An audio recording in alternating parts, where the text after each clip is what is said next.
So to fix this problem, head straight to your phone. When you get to your phone menu, try to search for the app. So scroll down. When you find the app, use your finger to tap on the app for some while. And you're going to see this pop up. Tap on application details. After that, tap on permissions and make sure you've allowed every permission over here. Now tap on mobile data and Wi-Fi and make sure the background data is toggled on. Now go back, then you tap on notifications. Make sure the show notification is on. Now go back after turning it on. Tap on the force stop, then you tap on OK.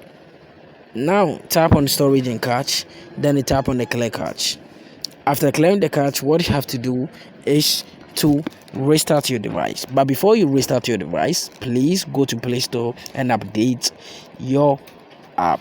So when you check for the app update and you are not updated, what you have to do is to tap on the update to update it and get installed on your device successfully.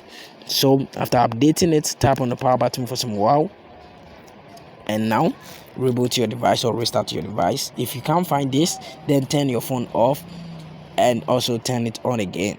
It's the same process. So when you do it like this, then you leave it and the problem is going to be fixed. Thank you for watching this video.